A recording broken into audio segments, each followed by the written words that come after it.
Good morning. Today is 29 December 2016 and we are going to discuss the articles of The Hindu. Before discussion अभी भी कई लोगों को दिक्कत आ रही है कि स्लाइड्स या फिर जो पीडीएफ है वो कहाँ से डाउनलोड करें।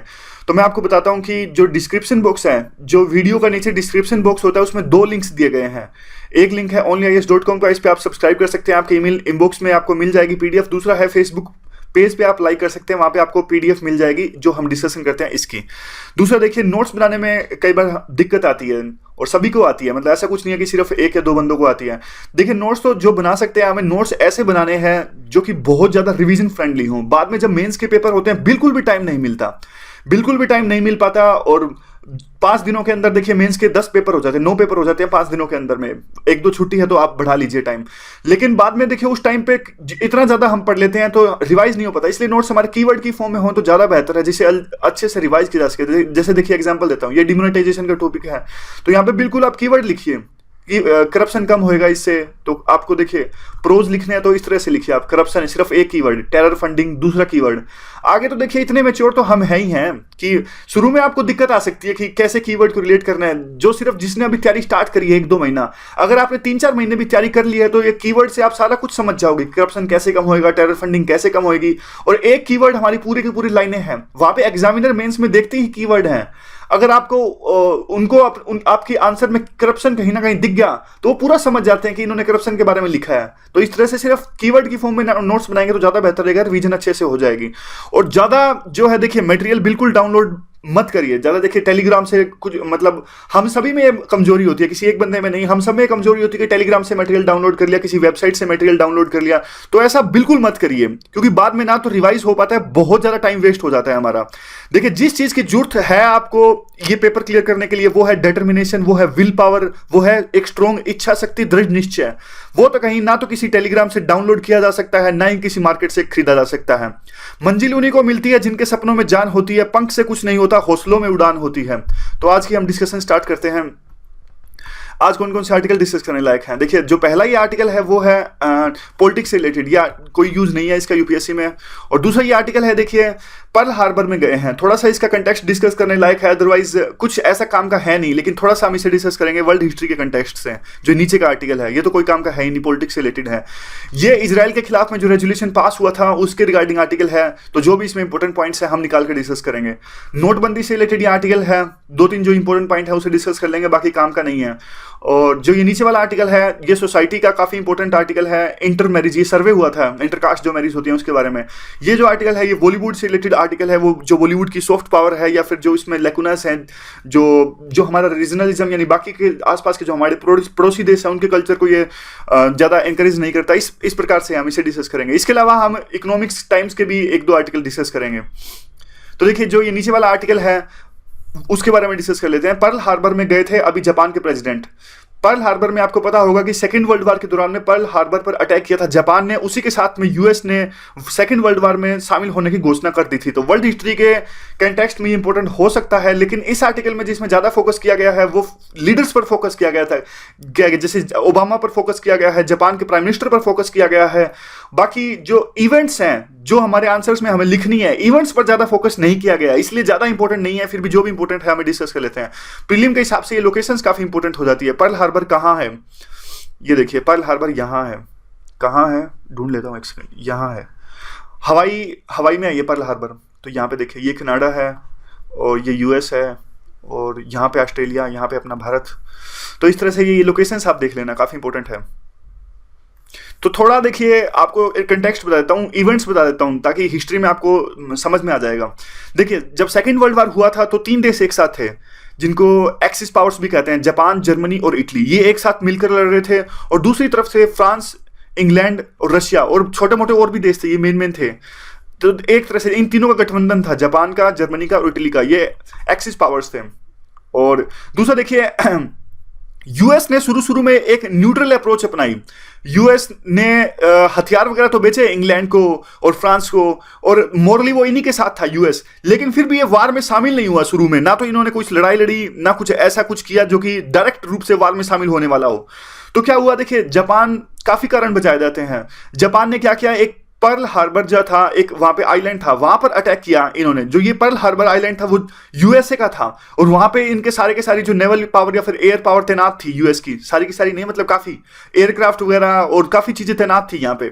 तो जापान को लगा कि एक प्रीएम्प्टिव अटैक कर देते हैं। जापान को लगा कि यूएस कल को हमारे ऊपर अटैक ना कर दे, हम पहले से ही इन पे अटैक कर देते हैं। और भी काफी कारण बताए जाते हैं। हिस्ट्री तो देखिए हमेशा कंट्रोवर्शियल होती है। कोई कहेगा कि उस टाइम पे जापान के अटैक करने का ये कारण था, डर था। कोई कहेगा कि तेल लेना चाहते थे, कोई कुछ भी कहेगा।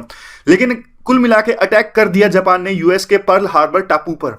उसके बाद में क्या हुआ, जो यूएस वो पहले वार में शामिल नहीं था, इस अटैक के बाद में यूएस ने भी घोषणा कर दी कि हम भी वर्ल्ड वार 2 में शामिल होते हैं, और एक्सिस पावर यानी जापान, जर्मनी और इटली के खिलाफ में।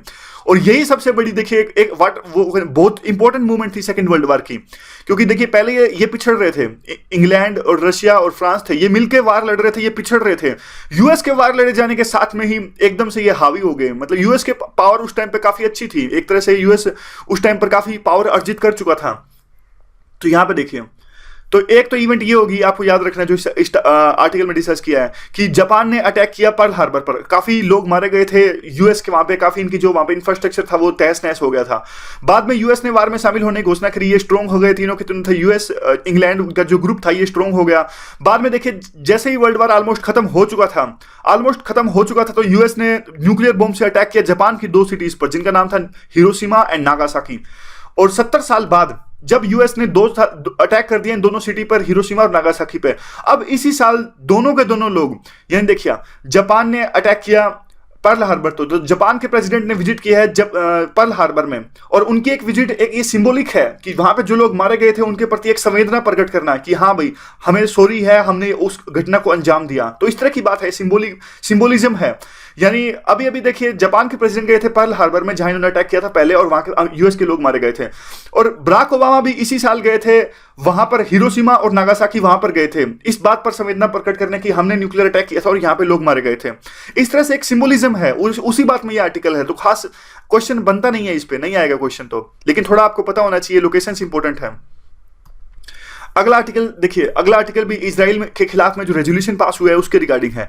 आपको पता होगा कि ये हमने पूरी टाइमलाइन डिस्कस करी थी, तो 1 मिनट के अंदर मैं आपको दोबारा से टाइमलाइन बता देता हूं। 135 एडी में जूस रहते थे, जो आज पैलेस्टीन का लैंड है, यानी आज का इजराइल है, जो आज का पैलेस्टीन को जो वहां पे डिस्प्यूट चल रहा है, वहां पे ज्यूज रहते थे। 135 एडी में वहां के जो रोमन किंग्स थे उन्होंने एक्सपेल कर दिया ज्यूज को, और पैलेस्टीन के लोग पैलेस्टीनियन वहां पर आकर रहने लगे।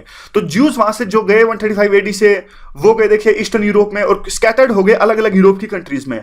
फर्स्ट वर्ल्ड वार के दौरान में देखिए ये सारे के सारे जो स्कैटर्ड ज्यूज थे, इनमें एक मांग उठी, जियोनिस्ट मूवमेंट जिसको कहते हैं, कि हमारे लिए भी, ज्यूज के लिए भी एक अलग कंट्री होना चाहिए। और इन्होंने अपना हक जताया इसी लैंड पर 135 एडी में, जहां से ये छोड़ के गए थे। इन्होंने कहा कि हम यहीं आके बसेंगे और हमें यही लैंड प्रोवाइड कीजिए, हम अलग से ज्यूज कंट्री बनाएंगे अपने के लिए। और यूके उस टाइम पे देखिए इस पूरे रीजन पर यूके रूल कर रहा था। यूके एक इंपीरियल पावर था, आपको पता ही है। तो सेकंड वर्ल्ड वार में देखिए, सेकंड वर्ल्ड वार में क्या हुआ, सेकंड वर्ल्ड वार में ज्यूज पर काफी अत्याचार हुआ हिटलर के द्वारा में। तो एक पूरे वर्ल्ड के काफी सेक्शंस में इनके प्रति एक सहानुभूति थी। तो इसीलिए बाद में क्या हुआ, एक इंग्लैंड ने भी इनकी मांग को सपोर्ट किया और काफी ज्यूज भारी संख्या में आने लगे इस लैंड पर। फिर उसके बाद में क्या हुआ, यूएन ने 2 पार्ट्स में डिवाइड कर दिया। और फिर 1948 में पहला वार हुआ, 1967 में दूसरा वार हुआ। ये वार किन किन के बीच में हुआ, ये वार हुआ इजराइल के बीच में, और जो पैलेस्टीन के जो पड़ोसी देश हैं, अरब कंट्रीज हैं, जैसे कि इजिप्ट, सीरिया, जॉर्डन, ये सब मिलके, सारे के सारे जो ये अरब कंट्रीज हैं, ये मिलकर लड़ रहे थे इजराइल के विरुद्ध में। क्योंकि उनको लगता था कि जो पैलेस्टीन है वो तो एक मुस्लिम कंट्री है, और ये जो इजराइल वाले यहाँ पे आके क्यों रहने लगे, ये अरब का लैंड है, इस तरह की बात करने लगे। तो काफी बार वार लड़ा, 1948, 1967, 1973, 3 वार लड़े। वो बात अलग है कि तीनों की तीनों वार में जो ये बाकी की जो पड़ोसी मुल्क है, इन्होंने अपनी जो है लैंड, जो एरिया और ज्यादा इजराइल के कब्जे में खो दिया। मतलब अब इजराइल के पास में और ज्यादा एरिया है, जो कि 1947 में उनको मिला था यूएन के द्वारा में। अब इन्होंने सीरिया का सिनाई पेनिनसुला, नहीं वो तो वापस कर दिया था, इजिप्ट का था सिनाई पेनिनसुला, वो वापस कर दिया था। सीरिया की गोलान हाइट्स ली थी 1967 में, और जॉर्डन का भी थोड़ा बहुत एरिया है। कैंप डेविड अकॉर्ड क्या है, प्रीलिम के लिए इंपॉर्टेंट है। कैंप डेविड अकॉर्ड है जो इजिप्ट के साथ में साइन हुआ था। इजिप्ट ने 1979 में इजराइल को रिकॉग्नाइज कर लिया था और कहा था कि ठीक है आप रह लीजिए, हम आपको दोबारा अटैक नहीं करेंगे, हम आपको रिकॉग्नाइज करते हैं। ओस्लो अकॉर्ड हुआ, ये इजराइल और पैलेस्टीन के बीच में हुआ, और इनमें इन्होंने क्या कहा था, इनमें इन्होंने कहा था कि हम एक दूसरे के जो 2 नेशन थ्योरी है उसको मानते हैं। पैलेस्टीन ने कहा कि ठीक है आप इजराइल को अलग सा देश बना दीजिए, यहाँ पे हमें कोई दिक्कत नहीं है। इजराइल ने कहा कि पैलेस्टीन को अलग से देश बना दीजिए, हमें कोई दिक्कत नहीं है। ये था ओस्लो अकॉर्ड। बाद में बार बार जो है इजराइल पर एलिगेशंस लगते हैं कि वो टू नेशंस थ्योरी और इवन वन नेशन थ्योरी को सफल नहीं होने देना चाहता। मतलब एक देश इजराइल और उसमें अरब रहे हैं, ऐसा भी नहीं सफल होने देना चाहता। और दो देशों की जो थ्योरी है कि अलग से इजराइल देश, अलग से फलस्तीन देश, ये भी सफल नहीं होने देना चाहता। बस वो इजराइल पूरा का पूरा लैंड कैप्चर करना चाहता है, ऐसा आरोप लगता है इस आर्टिकल में। तो ये पूरा टाइमलाइन था।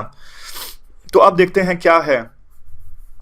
देखिए 23 दिसंबर को एक रेजोल्यूशन पास हुआ और जो यूनाइटेड स्टेट्स के एम्बेसडर थे वहां से एब्सटेन कर दिया। ये रेजोल्यूशन पास हुआ इजराइल के खिलाफ में। तो पहले क्या होता था, पहले जब भी कोई रेजोल्यूशन आता था इजराइल के खिलाफ में तो यूएस उसको वीटो कर देता था और उसको पास नहीं होने देना चाहता था।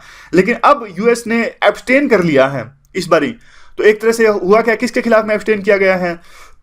इलीगल जो है वहां पे जो इलीगल सेटलमेंट्स इजराइल कर रहा है वेस्ट बैंक के अंदर में, यानी जो एरिया अभी डिस्प्यूटेड है, तो धीरे धीरे इजराइल उस डिस्प्यूटेड एरिया के अंदर में जिस वो डिस्प्यूटेड एरिया पे ऐसा कहा जाता था कि उस डिस्प्यूटेड एरिया पे अलग से देश बनेगा जिसका नाम होगा फिलिस्तीन। लेकिन उस डिस्प्यूटेड एरिया पे इजराइल जो है अपनी सेटलमेंट्स हैं धीरे धीरे बढ़ा रहा है, यानी अपने घर बना रहा है, अपना इंफ्रास्ट्रक्चर वहां पे क्रिएट हो रहा है। अगर अब इजराइल का इंफ्रास्ट्रक्चर वहां पे क्रिएट हो जाएगा तो कल को वहां पे इजराइल का ही हक ज्यादा होगा, इस तरह से वो सोच रहे हैं। दूसरा, इजराइल पे आरोप लगता है कि वो वहां पे पॉपुलेशन ट्रांसफर भी धीरे धीरे कर रहे हैं, यानी उस लैंड पे अब फिलहाल रहते हैं जो अरब, जो ये मुस्लिम्स हैं, पैलेस्टीन के लोग हैं, वो वहां पे रहते हैं। लेकिन इजराइल क्या कर रहा है, धीरे धीरे पॉपुलेशन ट्रांसफर कर रहा है वहां पर। तो एक तरह से डेमोग्राफी चेंज करने की कोशिश है। ये जब रेजोल्यूशन आया था यूएन में तो इजराइल ने इजिप्ट को प्रेशराइज किया और कहा कि आप इसे वापस ले लीजिए। उन्होंने तो वापस ले लिया और यूएस को भी इन्होंने कहा कि आप वीटो कर दीजिए, लेकिन यूएस ने वीटो नहीं किया बल्कि ये एब्सटेन कर गए। और किन के द्वारा लाया गया था? ये इनके द्वारा लाया गया था, मलेशिया, न्यूजीलैंड, वेनेजुला और सेनेगल, इन्होंने स्पॉन्सर किया था। और देखिए जो एम्बेसडर है, अब यही बात है, एम्बेसडर ने ये होप किया था कि अब जो इस रेजोल्यूशन पास होने के बाद में जो टू स्टेट सॉल्यूशन है, यानी कि दो स्टेट बन जाए वहां पे, एक इजराइल एक पैलेस्टीन, वो मांग है दो नेशंस बनाने की उस लैंड पर, वो उस मांग को बल मिलेगा, ऐसा कह रहे हैं चाइना के एम्बेसडर ये रेजोल्यूशन पास होने के बाद में। तो इसके रिपरकशंस क्या क्या हैं? देखिए रिपरकशंस तो ये है कि चलो यूएन में रेजोल्यूशन पास हुआ कोई बात नहीं, लेकिन एक आईसीसी है, इंटरनेशनल क्रिमिनल कोर्ट, ये रोमन स्टैच्यू जो था 1998 में, उसके बाद में इसका गठन किया गया था 2001 में। उसके बाद में हमने ये भी डिस्कस किया था कि कैसे कई कंट्रीज जैसे कि रशिया इंटरनेशनल क्रिमिनल कोर्ट से बाहर आ गए और कैसे ये इंटरनेशनल क्रिमिनल कोर्ट पर भी आरोप लगता है कि सिर्फ ये साउथ अफ्रीका के कंट्रीज को ही इन पे ही इनका जोर चलता है, बाकी के दूसरे देश हैं इन पर ये कुछ नहीं कहते। इवन यूएस, इंडिया और इन्होंने तो जो इंटरनेशनल क्रिमिनल कोर्ट है इस ट्रीटी को साइन भी नहीं किया था, यानी कोई भी हमारे खिलाफ वहां पे नहीं जा सकता। मतलब जाएगा तो देखिए हम इसे मानेंगे नहीं क्योंकि हम इसके मेंबर है ही नहीं इंटरनेशनल क्रिमिनल कोर्ट के। दूसरा क्या है, अब जो इजराइल के खिलाफ में जो रेजोल्यूशन पास हुआ है, तो देखिए अब इजराइल को यह डर लगता है कि अब यहां से थोड़ा कंटेक्स्ट देखिए आप क्या हुआ था। अब क्या हुआ था, जो वहां पे जो पैलेस्टीन है वो इंटरनेशनल क्रिमिनल कोर्ट में गया हुआ है इजराइल के खिलाफ में। जो पैलेस्टीन ने कहा कि इजराइल हमारे खिलाफ में अत्याचार करता है और हम पे ब्लॉकेड करता है, ब्लॉकेड मतलब रास्ता रोक देना ताकि जरूरी जो है वस्तुएं ना मिले, बमबारी करता है हमारे अंदर में, इस तरह की बातें कहीं पैलेस्टीन ने इंटरनेशनल क्रिमिनल कोर्ट में जाकर इजराइल के खिलाफ में। तो इंटरनेशनल क्रिमिनल कोर्ट ने क्या किया, एक जो लेडी मेंबर है उनका एक उसके रूप में एक कमेटी का गठन किया। यहाँ पे देखिए ये लेडी मेंबर का नाम ये है बेनसुदा, लेकिन कोई इंपॉर्टेंट नहीं है। इस कमेटी का गठन किया एक मेंबर रूपी, और जो ये लेडी मेंबर है इन्होंने कहा कि देखिए जब तक यूएन सिक्योरिटी काउंसिल से सिग्नल नहीं मिलेगा तब तक हम आईसीसी है वो फर्दर डीप इन्वेस्टिगेशन नहीं करेंगे। अब ध्यान से सुनिएगा, अब जबकि ये रेजोल्यूशन पास हो गया है यूएन के अंदर में इजराइल के खिलाफ में, तो साफ साफ इंटरनेशनल क्रिमिनल कोर्ट में वहां के जो प्रोसिक्यूशन है और जो इन्वेस्टिगेशन कमेटी थी एक वन लेडी मेंबर की, इनको एक सिग्नल मिल गया कि अब सिक्योरिटी काउंसिल भी साथ है यूएन की, अब हम डीपली इन्वेस्टिगेट कर सकते हैं इजराइल ने जो अत्याचार किए हैं पैलेस्टीन के खिलाफ में। तो यह इंपॉर्टेंट है। तो ये देखिए यहाँ पे रेजोल्यूशन 2334 इंपॉर्टेंट नहीं है, भूल जाइए इसे, कोई जरूरत नहीं है इसकी। और यहाँ पे देखिए अब जबकि पैलेस्टीन एक यूएन द्वारा रिकॉग्नाइज स्टेट है 2012 में और आईसीसी द्वारा भी रिकॉग्नाइज, आईसीसी का मेंबर है 2014 में, तो अब ये जो है अब इसके खिलाफ में इजराइल के खिलाफ में जांच करेगी आईसीसी और वहां पे मुकदमा चलेगा, इस तरह की बात है। हिस्ट्री ऑफ रेजोल्यूशन, तो आर्टिकल में काफी कुछ हिस्ट्री लिखी हुई है कि कब कौन सा रेजोल्यूशन आया, यूएस ने पहले कौन से रेजोल्यूशन का सपोर्ट किया, कौन सा नहीं किया, तो ये हमारे लिए इंपॉर्टेंट नहीं है, कुछ काम का नहीं है ना, ये याद रहता है।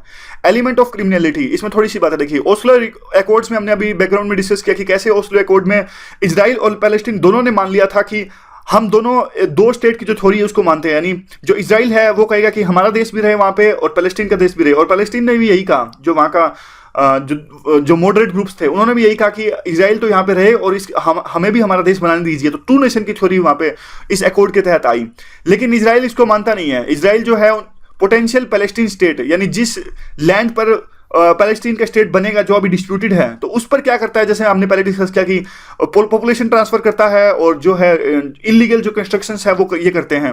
और दूसरा क्या है, देखिए जो पीस प्रोसेस है उसके खिलाफ में भी जो इजराइल की एक नेगेटिव अप्रोच है, ऐसा आर्टिकल में लिखा जाता है। ओस्लो अकॉर्ड और उसके बाद में आईसीसी फॉर्मेशन, जैसा हमने अभी डिस्कस किया था, ये देखिए इस चीज का तो कोई डर है नहीं, रोमन स्टैच्यू वही है। आईसीसी की जो नींव रखी गई थी 1998 में और 2001 के बाद में इसे फुल इंस्टीट्यूशन बना दिया गया था। और उसके बाद में क्या देखिए ओस्लो अकॉर्ड जो है ये वीटोस तो एक्सरसाइज कराएगा। अब देखिए आने वाले टाइम में क्या है, जो ओस्लो अकॉर्ड के बाद में जो ये वीटो थी और भी बढ़ गई थी, क्योंकि ओस्लो अकॉर्ड के बाद में इजराइल पर और भी ज्यादा आरोप लगने स्टार्ट हो गए कि इन्होंने अत्याचार किए। तो यूएस ने भी अपनी वीटो इस्तेमाल कर ली इजराइल के लिए बार बार, लेकिन अब जाके एब्सटेन किया इन्होंने। और अब जबकि देखिए आईसीसी अगर जांच करेगी, आईसीसी भी खुद ही अंडर प्रेशर है, जैसे मैंने अभी कहा कि आईसीसी पर भी आरोप लगता है इंटरनेशनल क्रिमिनल कोर्ट पे भी, ये अफ्रीका पर ज्यादा ध्यान देते हैं और अफ्रीका से बाहर किसी देश पर आप इन्वेस्टिगेशन करके दिखाइए और कुछ वहां पर अगर गलत हुआ तो उस पर फैसला लेके दिखाइए।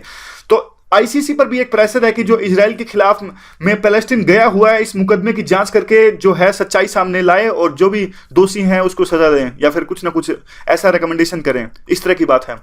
इजराइल का रिएक्शन क्या है इस पूरी बात पे, देखिए इजराइल ने तो मना ही किया है। इजराइल ने कहा है कि ये तो हमारा होमलैंड है, जूइश पीपल का होमलैंड है और हमारे फोर फादर्स यानी हमारे पूर्वजों का हक है, हम इसे लेकर रहेंगे। और दूसरा देखिए जो एम्बेसडर है इनके, अब देखिए एक दूसरी बात ये निकल कर आ रही है कि जो अभी वहां पे ट्रंप प्रेसिडेंट बने हैं वहां पे, अभी 20 जनवरी को वो ऑफिस ज्वाइन करेंगे और उनके द्वारा जो एम्बेसडर है वहां पे बनाए गए हैं अभी नए इजराइल के, उन्होंने कहा कि देखिए हम इस रेजोल्यूशन का विरोध करेंगे एक बार ट्रंप ऑफिस ज्वाइन करते हैं तब। तो अब देखिए बात तो यही है कि एक जो अभी सेक्रेटरी जनरल है यूएन के एंटोनियो गुटेरेस, इन्होंने भी एक तरह से इंडिकेशन दिया कि वो भी एक यूएन सपोर्ट मिशन भेजेंगे उस लैंड के अंदर में, जो इजराइल और पैलेस्टीन के जो वहां पे लैंड है वहां पे एक यूएन सपोर्ट मिशन भेजेंगे और जो टू नेशन की थ्योरी है यानी दोनों के दोनों देश वहां पे बन जाए और लड़ाई खत्म हो जाए, इस तरह की जो है मांग को वो पुरजोर कोशिश करेंगे कि टू नेशन की थ्योरी ग्राउंड पर भी दिखे। तो देखिए अगला जो आर्टिकल है वो इंटरकास्ट मैरिज के बारे में है। तो इंटरकास्ट मैरिज के बारे में सबसे पहले तो देखिए जो स्टार्टिंग की लाइंस हैं, कई बार आप पूछते हो कि इंट्रोडक्शन देने में दिक्कत आती है, तो देखिए बिल्कुल सिंपल इंट्रोडक्शन इन्होंने दिया है। इंट्रोडक्शन कैसे दिया कि 2016 का साल जो है खत्म होने को आया है और अभी 2016 में क्या है, जो इंटरकास्ट मैरिज होती है यानी दो कास्ट की आपस में विवाह इंटरकास्ट मतलब अलग अलग कास्ट में विवाह, जैसे कि ब्राह्मण से जो है दलित के साथ विवाह या फिर ऐसे। और देखिए जो ये है फिर ये कहते हैं कि आप भी अभी तक ऐसा किसी न किसी से जरूर मिले होंगे जिन्होंने इंटरकास्ट मैरिज किया है। तो कुछ सैलिएंट एग्जांपल्स ये देते हैं और ये कहते हैं कि एग्जांपल्स चेंज हो रहे हैं और क्वेश्चंस उठाते हैं। देखिए शुरू में सिंपल सा इंट्रोडक्शन दिया और फिर क्वेश्चंस उठाया, are the divisions of the caste and religion less sharp than they once were, क्या जो डिविजन्स हैं डिफरेंट कास्ट के बीच में वो कम हो चुके हैं जो कि ये पहले थे। तो सिंपल सा इंट्रोडक्शन है, आप भी अपने ऐसे में लिख सकते हो इस तरह से। तो ये किसने, ये देखिए पूरा का पूरा जो आर्टिकल है इंटरकास्ट मैरिज का, ये एक सर्वे से रिलेटेड है। इन्होंने एक सर्वे किया है social attitude research for India. तो शुरू में तो बी आर अम्बेडकर की एक बहुत इंपॉर्टेंट बात है जो हम लिख सकते हैं अपने आंसर में, वैल्यू एडिशन के लिए मार्क्स मिलेंगे। जैसे कि देखिए the most fundamental idea on which the whole fabric of caste is build up. जो इंटरकास्ट मैरिज है, देखिए अगर डिफरेंट कास्ट के लोग आपस में विवाह करेंगे तो ये कास्ट का जो डिवीजन है कंपार्टमेंटलाइज है। यहाँ पे देखिए ये वन कास्ट, दूसरी कास्ट, तीसरी कास्ट, चौथी कास्ट, तो ये कंपार्टमेंटलाइज है जिसमें मना किया जाता है कि आप दूसरी कास्ट के साथ मैरिज ना करें। अगर इनके साथ मैरिज होगी, इनके साथ होगी, इनके साथ होगी, तो ये कंपार्टमेंटलाइज है, वो बंद हो जाएगा ना, तो सारे आपस में घुल मिल जाएंगे एक लेवल के बाद में अगर आपस में इंटरकास्ट मैरिज होगी तो।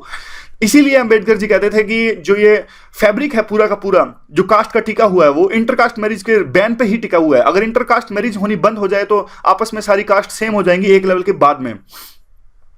ये सर्वे के कुछ पैरामीटर्स दिए हैं कि सर्वे के जो पैरामीटर्स हैं हमारे लिए इंपॉर्टेंट नहीं है, कुछ ना कुछ इन्होंने कहा है कि इस लेवल पे किया गया, थोड़ा बहुत इन्होंने डेटा दिया है वो भी इंपॉर्टेंट नहीं है।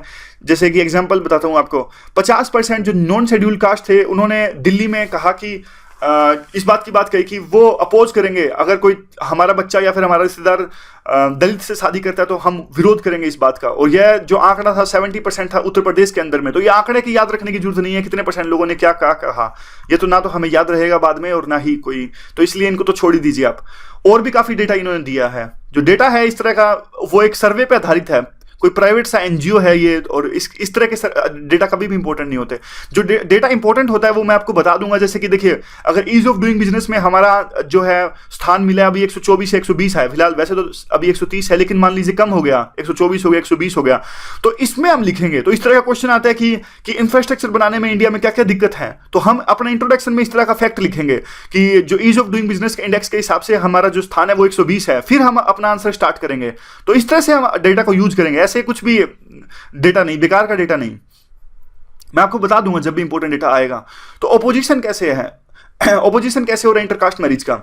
तो यहाँ पे देखिए, खाप देखिए, आपने देखा होगा खाप पंचायत से डिफरेंट स्टेट्स के अंदर में जो है अपनी कास्ट से विरुद्ध जाकर जो मैरिज करते हैं उनका विरोध करते हैं। लेकिन अर्बन सिटीज में अब यह जो सिचुएशन है वो बदल रही है। अर्बन सिटीज में वो जो लोग अभी आ रहे हैं वो इस आइडिया के बिल्कुल यू कैन से फेवर में आप कह सकते हैं, वो इस बात को ज्यादा इररिलेवेंट लेते हैं कि कोई अगर वो जिससे वो मैरिज करने जा रहे हैं वो किस कास्ट का है, यानी एक एजुकेशन का इस पर ज्यादा प्रभाव है लास्ट में जिसे लिखते हैं। फिर ये कहते हैं कि देखिए 40% जो रिस्पोंडेंट है दिल्ली में और 60% जो रिस्पोंडेंट है उत्तर प्रदेश में, उन्होंने ये कहा कि लाज होने चाहिए, यानी कानून होना चाहिए कि जो इंटरकास्ट मैरिज को रोक सके, यानी नहीं होनी चाहिए। मतलब उल्टा है, 40% लोग अभी भी दिल्ली में ऐसा कहते हैं कि जो इंटरकास्ट मैरिज है नहीं होनी चाहिए, और ये आंकड़ा 60% है उत्तर प्रदेश के अंदर में, जो ये कहते हैं कोई ना कोई कानून जरूर होना चाहिए जिससे कि लोग दूसरी कास्ट में जाके विवाह ना कर सकें। तो अब बात ये उठती है कि देखिए ऐसा क्यों कहते हैं वो तो अगले स्लाइड में हम डिस्कस करेंगे। लेकिन जो ये इंटरकास्ट के जो वो है मैरिज के जो खिलाफ हैं, वो देखिए वो लो कास्ट भी हैं, अपर कास्ट दोनों हैं। मतलब ऐसा नहीं है सिर्फ अपर कास्ट ये कहते हैं कि हमें दूसरी कास्ट से शादी नहीं करनी चाहिए, इवन जो लोअर कास्ट है वो भी यही कहते हैं कि हमें दूसरी कास्ट में जाके शादी नहीं करनी चाहिए और इसके खिलाफ में कानून होना चाहिए। और ना सिर्फ ओल्डर जनरेशंस बल्कि और दूसरे सेक्शंस भी, इवन वुमेन भी, और ओल्डर सेक्शंस के जो लोग सीनियर सिटीजन्स हैं, हमारे वृद्ध जो हमारे लोग हैं, और देखिए ये लोग कहते हैं कि वहां पे जो है जो यहाँ का यानी कि, तो वो लोग कहते हैं कि इंटरकास्ट मैरिज यानी कास्ट के विरुद्ध जाकर मैरिज नहीं होनी चाहिए। लेकिन सिर्फ एक जो फैक्टर है वो है एजुकेशन का फैक्टर, यानी जहां जहां जैसे जैसे एजुकेशन बढ़ती जाती है तो जो कास्ट के बारे में इंटरकास्ट जो मैरिज होती है उसके खिलाफ में भी जो है सेंटिमेंट्स और जो भावना है वो चेंज होती जाती है। तो सबसे इंपॉर्टेंट है एजुकेशन। जहां जहां देखिए दिल्ली में देखिए एजुकेशन ज्यादा है, इसलिए यहाँ पे जो है वो आंकड़े कम होते जाते हैं। यहाँ पे 40% है, यहाँ पे 60% है। यानी जैसे जैसे उत्तर प्रदेश के अंदर में भी शहरों में जाते हैं तो ये जो इंटरकास्ट मैरिज के खिलाफ में जो विरोध है वो कम होता जाता है। तो ये क्या देखिए, अब एक बात निकल कर सामने आई कि कुछ अमाउंट में तो एजुकेटेड लोग भी ऐसे हैं जो इंटरकास्ट मैरिज के खिलाफ में जो बैन या फिर कानून को सपोर्ट करते हैं। तो ऐसा क्यों? पढ़े लिखे लोग भी अगर इंटरकास्ट मैरिज के विरुद्ध कानून को सपोर्ट करेंगे तो कैसे काम चलेगा? अब क्वेश्चन ये उठता है कि वो क्यों करते हैं। देखिए एक रीजन तो सॉरी, देखिए एक रीजन तो साफ साफ ये है कि अभी भी कुछ रूरल सेक्शंस में या फिर अर्बन सेक्शंस के कुछ हिस्सों में भी वहां अभी भी जो लोग हैं, यूथ हैं, अपने पेरेंट्स पर डिपेंड करते हैं कि स्पाउसेस को ढूंढने के लिए, और पेरेंट्स को कहते हैं कि आप हमें ढूंढ के दीजिए और हम शादी करेंगे। तो इस तरह की बात है देखिए। और दूसरा देखिए, सोसाइटी अभी भी डिवाइडेड है कास्ट लाइंस पर, और यूं लगता है कुछ एजुकेटेड लोगों को यूं लगता है कि अगर हम कास्ट के विरुद्ध जाके मैरिज करेंगे तो हमें समाज से निकाल दिया जाएगा और समाज में हमारी इज्जत नहीं रहेगी। तीसरी बात यह है कि कुछ यूथ को ऐसा डर लगता है कि अगर हमने अपनी फैमिली के विरुद्ध जाके इंटरकास्ट मैरिज की तो जो फैमिली इनहेरिटेंस है यानी प्रॉपर्टी वगैरह है जो या फिर जो अपने माँ बाप का पैसा है वो हमें नहीं मिलेगा। इस तरह की बात कर रहे हैं कि अभी भी कुछ एजुकेटेड लोग इंटरकास्ट मैरिज को विरुद्ध हैं, इंटरकास्ट मैरिज के विरुद्ध हैं, कुछ पढ़े लिखे लोग भी। तो वे फॉरवर्ड क्या है? वे फॉरवर्ड तो ये देखिए, अभी तो अच्छी बात यह है कि हमारे जो इंडिया में कोई भी ऐसा कानून अभी नहीं है जो इंटरकास्ट मैरिज के विरुद्ध हो, यानी कोई भी हमारे देश में सिटीजन जो है वो इंटरकास्ट मैरिज कर सकता है और कानून उसके विरुद्ध नहीं होगा। और इवन जो गवर्नमेंट है वो अप्रूव भी करती है इंटरकास्ट मैरिज को। ये 500 मॉनिटरी अवार्ड्स दिए गए थे। देखिए ये इसी तरह के अवार्ड्स दिए जाते हैं, यानी जो मॉनिटरी अवार्ड्स है पैसे देंगे आपको, सरकार पैसे देती है अगर आप इंटरकास्ट मैरिज करते हो तो ये तो देखिए एक सिंबॉलिक गेस्चर है। और उसके बाद में क्या है, एक्चुअल इंसेंटिव है उस बात पर बहुत ज़्यादा है। मतलब अगर लोग इंटरकास्ट मैरिज करते हैं तो हमारे समाज में काफ़ी सुधार आएगा, और समाज जो अभी बहुत ज़्यादा डिवाइडेड है, डिवाइडेड सोसाइटी है, वो एक तरफ से स्टेबिलिटी की ओर जाएगी और काफ़ी जो कुरीतियाँ हैं वो दूर होंगी। और गवर्नमेंट को अभी जितना कर रही है उससे बहुत ज़्यादा करना चाहिए। होता क्या है प्रैक्टिस में, इवन जो कोर्ट के ऑफिशियल्स हैं, कोर्ट के ऑफिशियल्स या फिर कोर्ट के जो ऑफिसर हैं, ये लोग क्या करते हैं, वहाँ पे जो कपल इंटरकास्ट मैरिज करने जाता है उनको डराता धमकाता है और एक तरह से उनकी जो ओपिनियन है वो इंटरकास्ट मैरिज करने के विरुद्ध लाने की कोशिश करता है कि आप मैरिज ना करिए। इस तरह की बात ये लिखते हैं आर्टिकल के अंदर में। ये कहते हैं कि अभी इस बात पर देखिए पॉलिटिकल पार्टीज को भी सामने आना चाहिए। तो पॉलिटिकल पार्टीज में क्या करेज है, ये लास्ट लाइन ऐसे लिख के छोड़ देते हैं। देखिए, will any political parties have the courage to take up the support and intercaste marriage as an agenda item. तो इस तरह से आप भी अपने ऐसे का एंड कर सकते हो। थोड़ा थोड़ा हम सीख सकते हैं, धीरे धीरे करके सीखेंगे तो सीख जाएंगे। अगला जो आर्टिकल है देखिए आज तो गला ही सूख गया। अगला जो आर्टिकल है देखिए अनबिकमिंग ऑफ बॉलीवुड।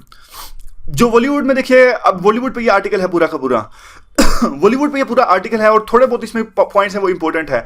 ये कहते हैं कि हमारा जो बॉलीवुड है, हमारी जो फिल्म इंडस्ट्री है, जो सिर्फ इंडियन सिनेमा तक नहीं सीमित है, ये हमारे आसपास की कंट्रीज यानी हमारी जो फिल्में हैं वो पाकिस्तान में भी देखी जाती हैं, वो अफगानिस्तान में भी देखी जाती हैं, नेपाल, भूटान, श्रीलंका, इन सभी कंट्रीज में हमारी फिल्में देखी जाती हैं। और जो बॉलीवुड है हमारा साउथ एशियन इन कैरेक्टर है, लेकिन साउथ एशियन जो कैरेक्टर होते हुए भी जो हमारी जो कई फिल्में हैं जिनकी स्टोरी आधारित होती है जिंगोइज्म पर, यानी बहुत ज्यादा नेशनलिज्म। जिंगोइज्म को कहते हैं उग्र राष्ट्रवाद, यानी जिस फिल्म में नेशनलिज्म बहुत ज्यादा होता है। इवन हमारी कई फिल्में जिसमें नेशनलिज्म बहुत ज्यादा होता है, फिर भी हमारी फिल्में देखी जाती हैं दूसरे कंट्रीज में, आसपास के देशों में। लेकिन ऐसा नहीं है कि सिर्फ नेशनलिज्म भरा हुआ है, कुछ हमारी जो फिल्में काफी वैसे भी होती हैं जो अच्छे रिलेशंस को सपोर्ट करते हैं। जैसे कि बजरंगी भाईजान सलमान खान की मूवी आई थी जिसमें दो कंट्रीज के जो आपस की जो स्टोरी थी उसको दिखाया गया था, इंडिया और पाकिस्तान की। और फिर ये कहते हैं कि जब भी कोई वार क्राई होती है, यानी जब वार के बादल गहराते हैं दोनों देशों के रिलेशन के बीच में, तो जो मूवीज हैं उनका काफी विरोध होता है। और जो एक्टर्स हैं जो एक दूसरे के देश में जाते हैं परफॉर्म करने के लिए और मूवीज में काम करने के लिए, जैसे पाकिस्तान के एक्टर आते हैं हमारे देश के अंदर में, हमारे एक्टर्स आते हैं वहां पे, जब भी वार के बादल लहराते हैं तो जो इनका एक्टर्स का और मूवीज का विरोध होना स्टार्ट हो जाता है। तो जो फैब्रिक है वो इतना ज्यादा मजबूत नहीं है। फिर ये एग्जांपल देते हैं, जैसे करण जौहर की मूवी थी अभी आई थी ऐ दिल है मुश्किल, उसमें फवाद खान थे, फवाद खान का विरोध हुआ था काफी ज्यादा। महाराष्ट्र नवनिर्माण सेना राज ठाकरे की इन्होंने विरोध किया था, तो फवाद खान को झुकना पड़ा था। उन्होंने ट्वीट में जारी किया था, उन्होंने कहा था कि ग्रेट एक्सपीरियंस रहा इंडिया में काम करना। तो इस तरह की बात है। फिर ये आर्टिकल में लिखने के कहते हैं कि आजकल की जो मूवीज हैं एनआरआई पर बहुत डिपेंड करती हैं पैसा कमाने के लिए। जैसे कि जो हमारे एनआरआईज हैं दूसरे कंट्रीज के अंदर में, ये काफी कुछ पैसा कमा के देते हैं। तो आर्टिकल लिखने वाले कहते हैं कि एनआरआई तो अभी पैसा कमा के देने लगे हैं, वो तो अभी मूवी देखने लगे हैं, लेकिन उससे पहले तो ये हमारी जो मूवीज थी इन आसपास के देशों में चलती थी और वहां से पैसा कमाया जाता था। उस तरह की बात है। और उसके बाद क्या आता है देखिए क्रॉस बॉर्डर फिल्म इंडस्ट्री, कि कैसे जो वहां के टेक्नीशियन, पाकिस्तान के टेक्नीशियन, पाकिस्तान के सिंगर, वहां के म्यूजिशियन हमारे देश में आके काम करते हैं और हमारे देश के लोग भी वहां पे जाके काम करते हैं। तो ये जो इंडस्ट्री है पूरी की पूरी ये क्रॉस बॉर्डर इंडस्ट्री है। यहाँ पे देखिए टेक्नीशियन और ये सब है। और इवन पार्टीशन से पहले तो जो ये पूरे रीजन की फिल्म इंडस्ट्री थी वो लाहौर में केंद्रित थी। और उसके बाद में क्या हुआ देखिए, दादा साहब फाल्के थे, दादा साहब फाल्के जिनके नाम पे जो अवार्ड भी है नेशनल फिल्म अवार्ड, आपको पता ही होगा। और इनके सारे काफी लोग भी सब कॉन्टिनेंट से आए। इवन पृथ्वीराज कपूर जो हैं ये भी, इन्होंने भी एक जो ब्रिज है, जो गैप है उसको ब्रिज करने का काम किया किसके बीच में, जो मॉडर्न थिएटर है उसके बीच में और जो सिनेमा इंडस्ट्री है उसके बीच में। और ये भी फैसलाबाद से आए थे, फैसलाबाद पाकिस्तान के अंदर में है। दूसरे कहते हैं कि सिर्फ पाकिस्तान का एग्जाम्पल छोड़िए, आप बांग्लादेश का एग्जाम्पल ले लीजिए। ऋत्विक जो रिकुल घटक जो है, ये जो अभी कंटेम्प्रेरी बांग्लादेश में जो ये इनका जन्म हुआ था और बाद में इन्होंने वेस्ट बंगाल में शिफ्ट किया। तो कहने का मतलब यही है कि जो ये फिल्म इंडस्ट्री है क्रॉस बॉर्डर इंडस्ट्री है, कैसे कैसे फैलाव हुआ बॉलीवुड का साउथ एशियन रीजन में। देखिए हमारी जो हिंदी फिल्में हैं ये सारे के सारे बैन हो जाने के बावजूद देखी जाती हैं पाकिस्तान, बांग्लादेश, अफगानिस्तान, नेपाल, इन सब देशों में। और ये दूसरी वही सेम बात है एनआरआई की। और यह बात सही है कि देखिए एनआरआई जो है उसके केंद्रित ये मूवी आज के टाइम में बनाई जाती है, लेकिन फिर भी जो है कहीं ना कहीं इन देशों में हमारी मूवी देखते हैं, अगर बैन लगा हो या ना लगा हो तो भी। और फिर बाद में देखिए आशीष नंदी का एग्जांपल दिया जाता है कि आशीष नंदी जो है एक फेमस राइटर, इन्होंने अपने ऐसे में लिखा था कि ये जो है the idea of South Asia, यानी जो फिल्में हैं, मूवीज हैं, ये पूरे के पूरे साउथ एशिया को आइडिया को कनेक्ट करेंगी और एक इंटीग्रेशन लाने की कोशिश करेंगी। लेकिन देखिए ये तो मुश्किल ही है, मतलब ज़्यादा ही ऑप्टिमिज्म दिखा दिया। ज़्यादा ऑप्टिमिज्म क्यों दिखा दिया? क्योंकि देखिए अगर बिजनेस ही कहते हैं कि देखिए बिजनेस जो है जापान और चाइना के बीच में बहुत ज़्यादा डिफरेंसेस हैं, और लेकिन फिर भी ये लड़ाई नहीं करते। क्यों नहीं करते? क्योंकि इन दोनों देशों का आपस में बिजनेस ट्रेड बहुत ज़्यादा है। और जब यही दोनों चीज़ें हैं, अब जो अपना रीजन है सार्क रीजन है, यहाँ पे देखिए जो बिजनेस है, ट्रेड है, वही इंटीग्रेशन नहीं ला सका तो मूवीज तो क्या ही इंटीग्रेशन लाएंगी। तो यही बात है। पाकिस्तान और अफगानिस्तान देखिए कैसे इन जो पड़ोसी देश है, यानी सारे के सारे जो सार्क कंट्रीज हैं, कैसे इनका चित्रण किया जाता है हमारी फिल्मों के अंदर में। तो देखिए जब भी पाकिस्तान और अफगानिस्तान का जिक्र आता है तो इनको यही दिखाया जाता है कि या तो कोई फ्यूजिटिव भगोड़ा स्मगलर या फिर एस्केप टेररिस्ट, यही दिखाया जाता है इन मूवीज के इन देशों के बारे में। तो इससे तो ये कहते हैं कि जो गैप है, जो सेंटिमेंट्स हैं लोगों के, वो और ज़्यादा बढ़ते हैं। वहाँ के सेंटिमेंट्स हमारे खिलाफ जाएंगे, हमारे सेंटिमेंट्स इनके खिलाफ में जाएंगे। तो हमेशा पाकिस्तान आतंकवादी और जो भगोड़ों के रूप में दिखाया जाता है पाकिस्तान और अफगानिस्तान को, ऐसा ये लिखते हैं आर्टिकल लिखने वाले। और ऊपर से कहते हैं कि जब भी देखिए बांग्लादेश को दिखाना हो तो एक दो बार स्टूडेंट्स मूवमेंट्स के रूप में दिखाया गया चिटगांव में। और जो स्टोरी टेलर्स हैं और फिर कहते हैं क्राइसिस ऑफ इमेजिनेशन, जो क्राइसिस ऑफ इमेजिनेशन होए पड़े, यानी कुछ भी इमेजिन ही नहीं कर पा रहे हैं कैसे दूसरे अपने पड़ोसी मुल्क को दिखाना है अपनी फिल्मों के अंदर में। ये कह रहे हैं श्रीलंका और मालदीव को जब भी दिखाना होता है तो बस सॉन्ग की शूटिंग वहां पे होते हैं, यानी गानों के अंदर में जो भी लोकेशंस मिलती हैं, बस इसीलिए बस तभी इनको श्रीलंका और मालदीव की जो इंपॉर्टेंट लोकेशंस है तब दिखाया जाता है सिर्फ गानों के अंदर में। नेपाल का लास्ट टाइम जो चित्रण किया गया था वो देवानंद की मूवी में किया गया था, हरे राम हरे कृष्णा। और इवन जो म्यांमार और भूटान है जो म्यांमार और भूटान, उनका तो कभी जिक्र भी नहीं होता हमारी मूवीज के अंदर में। थोड़ा बहुत पाकिस्तान का जिक्र होता है, वो भी इस तरह से होता है कि इंडिया का कोई मैन है वो पाकिस्तानी लड़की के साथ में प्यार में पड़ गया, इस तरह की बातें हैं, और उसमें पेट्रियोटिज्म आ गया। वे फॉरवर्ड क्या है देखें, वे फॉरवर्ड यही है कि जो सार्क का जो समिट है उसमें एक फियास्को हो गया, यानी कैंसिल हो गया था इस बार में। और ये जो मूवीज हैं वो एक दोबारा से रिकंस्टिट्यूशन कर सकते हैं सार्क का, यानी दोबारा से जो मूवीज हैं एक सोर्स हो सकता है पूरे के पूरे रीजन को इंटीग्रेट करने के लिए। और ये देखिए बॉलीवुड 2016 जो है could be dubbed as an ironical slap to the idea of South Asia. बस कहने का मतलब यही है कि वार क्राई हुई थी इस बार पे, सर्जिकल स्ट्राइक जब हुई थी तो बैन लग गया था हमारे देश के अंदर में पाकिस्तान एक्टर्स के खिलाफ में, और वहां भी लग गया था। तो कहते हैं कि जो 2016 का जो ईयर है वो इंटीग्रेशन के लिए मूवीज के द्वारा वो एक तरह से अच्छा साबित नहीं हुआ, यही है। अब क्या करते हैं देखिए, अब इकोनॉमिक्स टाइम्स के 2 आर्टिकल डिस्कस कर लेते हैं। इकोनॉमिक्स टाइम्स का एक आर्टिकल था, जल्दी जल्दी से डिस्कस करते हैं। इकोनॉमिक्स टाइम्स का एक आर्टिकल तो ये था, हमने जो हमारा प्री फोकस डिस्कशन है उसमें एक बार डिस्कस करी थी कि 30 दिसंबर के बाद में या फिर 30 मार्च के बाद में, 30 दिसंबर के बाद तो देखिए बैंक जो हमारे नोट्स है पुराने नोट लेना जमा कर देंगे, और 3 महीने तक यानी 30 मार्च तक वो नोट जो पुराने हम फिर भी आरबीआई के अंदर जमा करा सकेंगे।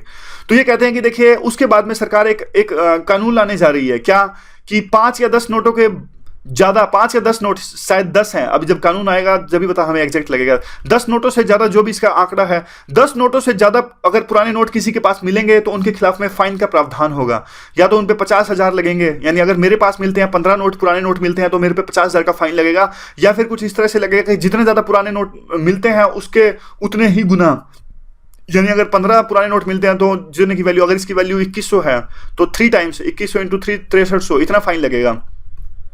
तो इस तरह की बात है। कहने का मतलब यह है कि पुराने नोट अब हम नहीं रख सकते 30 मार्च के बाद में, और अगर हम रखते हैं तो हम पे फाइन लगाएगी सरकार। तो अब इकोनॉमिक्स टाइम्स का जो एडिटोरियल है इसमें इस बात का विरोध किया गया। वो कहते हैं कि देखिए जो लोग, कईयों को करेंसी जमा करने का शौक होता है, पुराने नोट जमा करने का शौक होता है, और उसके लिए ये काफी घातक सिद्ध हो सकता है। और कहते हैं कि 10 नोट ही क्यों, ज्यादा क्यों नहीं। अब कहते हैं कि देखिए कई बार तो कई लोग कैसे नोट जमा करते हैं, एक आगे वाला पोर्शन, एक पीछे वाला पोर्शन, और एक नोट अलग अलग टाइप का हो सकता है, अलग अलग कलर का हो सकता है, और अलग अलग जो गवर्नर के सिग्नेचर हो सकते हैं। तो कई लोगों को जो नोट जमा करते हैं तो वो इन सब चीजों को देखते हुए ज्यादा से ज्यादा अलग से अलग नोट को जमा करने की कोशिश करते हैं। तो ये तो बेकार की चीज है जो गवर्नमेंट लाने की कोशिश कर रही है। और ये कहते हैं कि देखिए गवर्नमेंट का तो मतलब ये था ना कि अगर पुराने नोट आप इसलिए जमा ना कर सके क्योंकि ये ब्लैक मनी है और आपने जमा नहीं कराया, लेकिन ब्लैक मनी तो वो है, तो देखिए वो तो ऑलरेडी उनके लिए और ज्यादा कानून भी तो है, तो इसको नोट ज्यादा रखने के से होगा क्या। तो फिर ये कहते हैं कि लास्ट में कि जो वैसे भी सरकार और आरबीआई ने काफी सारे जो अपने फैसले हैं वो वापस ले लिए हैं, तो उम्मीद है कि ये भी फैसला सरकार वापस ले लेगी। एक जो देखिए इकोनॉमिक्स टाइम्स में जो दूसरा इंपॉर्टेंट आर्टिकल था वो था यूएन के बारे में था। यूएन में देखिए अभी ट्रंप ने एक बात कही है यूएन में, और ट्रंप ने कहा है कि यूएन जो है वो एक एडहॉक बॉडी है, कुछ नहीं है, पॉलिसी पैरालिसिस इसमें है, और ये सिर्फ एक क्लब्स है आने का। लोग यहाँ पे आते हैं, मिलते हैं, जो दूसरे सभी देशों के प्रेसिडेंट्स या प्राइम मिनिस्टर जो भी हैं, प्रीमियर्स हैं, आते हैं, मिलते हैं, बातें करते हैं और चले जाते हैं। सिर्फ एक क्लब के तौर पे यूएन है। तो उसी के रिगार्डिंग ये आर्टिकल है, क्या यूएन की जो रेलेवेंस है वो खत्म हो रही है। तो एडिटोरियल में ये लिखते हैं कि जो यूएन की रेलेवेंस है बिल्कुल खत्म नहीं हो रही है। फिलहाल पूरे वर्ल्ड में यूएन एक ऐसा इंस्टीट्यूशन है जो कोई डिसीजन ले पाने में सक्षम है। हालांकि ये बात बिल्कुल सही है कि इसमें काफी सुधार की आवश्यकता है। जैसे कि सिक्योरिटी काउंसिल मान लीजिए आप, सिर्फ 5 देशों को मिली हुई है सिक्योरिटी काउंसिल, और इसमें अफ्रीका की कोई रिप्रेजेंटेशन नहीं है जो परमानेंट सिक्योरिटी काउंसिल है, और जो 5 देशों के पास में वीटो है। अफ्रीका की रिप्रेजेंटेशन कुछ नहीं है, साउथ अमेरिका की रिप्रेजेंटेशन नहीं है, और हमारे अब जैसे देखिए अब जो इंग्लैंड और फ्रांस थे जब ये यूएन बनी थी तब तो देखिए स्ट्रॉन्ग कंट्री थे। अब जो ये थे यूके और फ्रांस, अब तो ये इतने स्ट्रॉन्ग नहीं है। अब तो इंडिया ने काफी कुछ तरक्की कर ली है, तो इंडिया भी एक बहुत ज्यादा दावेदार है यूएन में परमानेंट सिक्योरिटी काउंसिल के, उसमें परमानेंट सीट के लिए। और ये कहते हैं कि देखिए अब बहुत सारी ऐसी दिखते हैं, अब जैसे कि अब जो टेररिज्म है, आईएसआईएस जैसे जो टेरर ऑर्गेनाइजेशंस बन के आ रही हैं, और दूसरा देखिए जो ये है क्लाइमेट चेंज है या फिर साइबर सिक्योरिटी है। अब बहुत सारी ऐसी चीजें हैं जो दो देश मिलकर नहीं कर सकते, इसके लिए एक वर्ल्ड इंस्टीट्यूशन का होना बहुत जरूरी है। इसीलिए जो यूएन की रेलेवेंस है वो आज भी कम नहीं हुई है, और नई से नई जो है चीजें, नई से नई जो एविल्स हैं हमारे विश्व में उभर रही हैं, और उनको काउंटर करने के लिए एक प्लेटफॉर्म जरूर होना चाहिए विश्व के अंदर, जिस पे सभी देशों के लोग मिलकर आ सके, बैठ सकें और डिसाइड कर सकें। क्योंकि आज एक देश में कुछ होता है तो सिर्फ वो देश उससे प्रभावित नहीं होता, दूसरे देश भी उससे प्रभावित होते हैं। अब आईएसआईएस का एग्जांपल ले लीजिए आप। आईएसआईएस में देखिए, आईएसआईएस आया सीरिया के अंदर, क्या सीरिया उससे सिर्फ प्रभावित रहा? नहीं, अब वो गया इराक में भी गया उसके बाद में, अब यूरोप के देशों में, यूएस में भी आईएसआईएस के अटैक्स होने लगे हैं। तो इस तरह की चीजें जैसे टेररिज्म है उसको काउंटर करने के लिए यूएन जैसे इंस्टीट्यूशन का होना बहुत जरूरी है। तो बस यही आज की डिस्कशन है। Thank you very much for discussion.